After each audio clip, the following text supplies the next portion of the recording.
Hey everyone, TimaeuSS here, and welcome to another Honkai Star Rail video. So how did your Memory of Chaos go?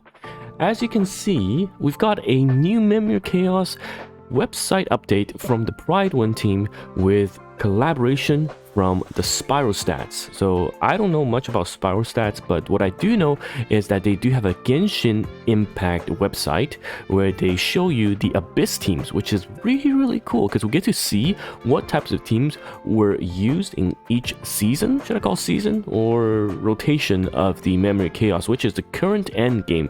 And this is the data from 440 players that participated in this feedback, and we can take a look at what teams they've used. Of course, I will also show what teams I've used, and I managed to do 30 out of 30 last week, which is fantastic because I didn't know my last missing piece was actually Silverwolf, so I'm very happy with Silverwolf. And let's break it down into what are some of the free-to-play options available, because I think the teams are going to be vastly different. Now, I think most people from the previous video I've done or the community post, a lot of you guys are around stage 5-ish, stage 4 and 5, right? Stage 4 and 5. Well, you can see the pretty much standard is that you use Seele for one team and then you use Jingyuan for the other team. Now, most free-to-play players are going to have a very rough time, I think. Okay, very rough time opening with both limited 5 stars, right? Unless you're very lucky, of course, you can get your Seele early and have enough and not fail to 50-50 and get Jingyuan early. But even Jingyuan is a bit more difficult in the sense that you really need the Lycon to work. So what are some of the other options? So here we start seeing Sushang, right? Sushang is definitely a unit that we see that is going to put in a lot of work, I think, in the future content as well. Sushang, the physical breaker, and you can see already by using Clara and Sushang, you've got your pseudo tank, your damage dealer and breaker, and you use Silverwolf to force that new weakness. So you can see for all of the other teams, if you don't use Sushang, Heng is of course another option. I've got this madman here with Sushang and Sample. In team 2, most are still using Jingyuan with the odd Yang King here. Really good synergy, but Jingyuan is still here. And Sushang, Serval, and Hook are also viable options. Now, looking at some of the end game choices, let's take a look. So to clarify though, this is not the full clear, right? For example, the survey does not ask if you use the same team to get full 3 stars. So this is just clearing, because right now there are, I would say, 4 levels of difficulty. The first one is you have to clear the Forgotten Hall, right? You have to go through this to unlock the Memory Chaos. So that's difficulty 1. After you unlock it, most people are kind of stuck within the first 5 stages. That's difficulty 2, sorry. And then the third difficulty is pre-9 and 10. I think that's where a lot of the monthly pass, more casual players are there. And then difficulty 3 is clearing 9 and 10, but not perfect starring them. And then of course the last difficulty is perfect star 30 out of 30. So this doesn't include that information to show you the team that perfectly cleared everything. Now, however, let's take a look at starting at stage 9. What are the changes? So we can see Seele and Jingyuan are still the 2 cores. Of course, you can mix and match, have Seele team 2 or Jing team 2, but we also still see Sushang. Sushang is still available along with Yang King. So for a lot of people that did pick up Yang King from the earlier banners and didn't go for Jingyuan, they essentially run Seele one team and Yang King the other team. So very much viable. But you can see that for the sub-stage 2, there aren't a lot of choices, right? You can see how it's basically here, whereas there are more teams available for stage 9. And the last stage, the most common team for the first team is Jingyuan's team, and then Seele for the second team, which is very similar to how I would expect it, because I'm going to show you my team that I use to perfect star, okay?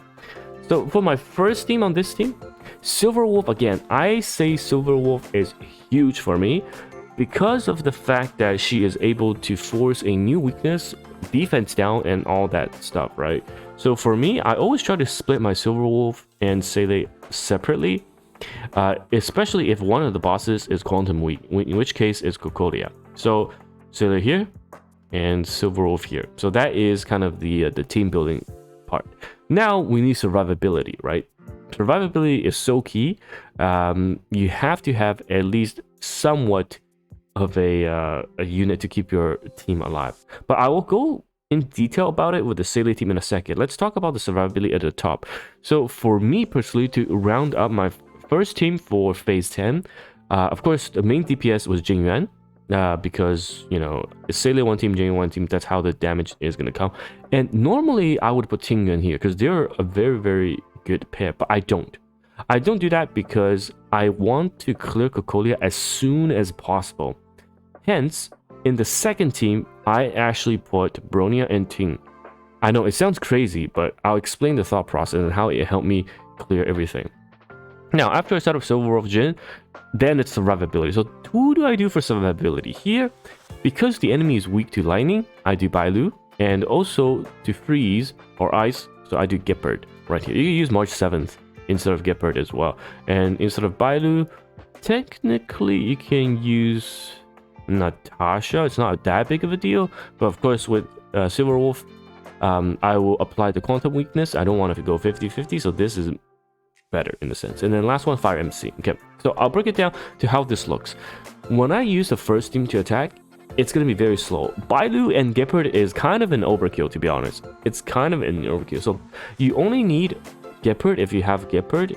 Technically, you can swap out Bailu for another offensive support, but of course, we know Ting is using my second team for now, so that's fine. All right, so this is the team. This is the team of my first team.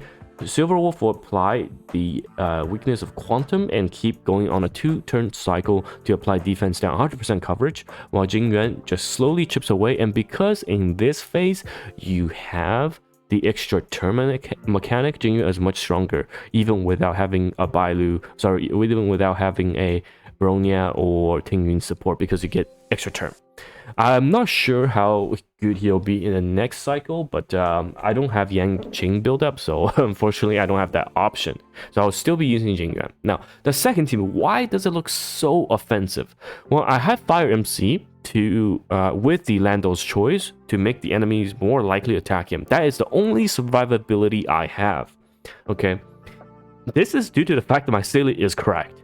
A lot of people are choosing to zero cycle Cocolia if they can, because you essentially just need a Sailor that is super built. With the Sailor that's super built, what you do is you open, right? You have Tingyun's buff, and then Sailor just goes in town. And with the extra turn mechanics, you just keep killing everything. You save some skill point going into the second wave, and then Sailor does it again. With the Bronya push and an extra turn before the cycle ends, you will be able to clear everything and go into the Cocolia fight.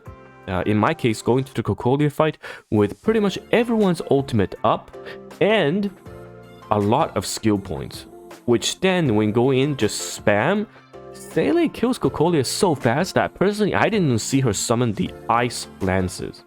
Okay, so I think later on as we approach the end game stage, and for those of you that do have Sailor, congratulations. If the stats don't change, everything's level 90 and the HP and the defense are all the same, you will always have a Sailor team that's just going to brute force the last boss. You're going to ignore most of the mechanics because for Memory Chaos, it's just one phase. The boss aren't going to like 2-3 different phases. You're literally just pumping Sailor, and with the extra turn mechanic, clearing out the waves, going into the fight with full ultimate and full everything, and just brute force one half. All right, so the other half, you just mix and match. You have you have 2 units that helps with survivability, and Jingyuan slowly chipping away with Silver Wolf as a sub DPS plus support. So that, in my opinion, is kind of the meta. We'll definitely go more and more aggressive. Probably later on, each team will only have 1 sustain, right? 1 hyper carry, and the 2 are just going to be supports, enablers, helping the hard carry. That's what I think is going to look like. And eventually we'll reach a stage where, I mean, if the Memory Chaos doesn't change, we'll reach a stage where it's 2 hyper carries with 3 supports and just clearing everything in 0 cycle. I think that's the path we're taking. But of course, as the flavor changes, we'll get a very, very different team composition. So they have a plan right now to, of course, looking at upcoming flavors and how that's going to change things. So stay tuned for that. But you can see Seele at the very, very top, just so damn strong. And if you tune into my stream, you will know what happened with regards to the Jingyuan banner, that CN players were saving up a lot of their resources trying to go for Jingyuan instead of Seele, and there was just a lot of requests. But hey, it's a husbando. If you're pulling for him as your husbando, then there should not be any regrets. Okay, enjoy the game. There's no rush to do any of these memory chaos stuff. It is the end game, and the amount of brain cells and gems that you have to invest to get these rewards may not be worth the return. So all in all, enjoy the game. Enjoy the game, and let me know your thoughts for the memory chaos and where you are and what you think about the current teams, and I'll see you guys for the next video. Goodbye now.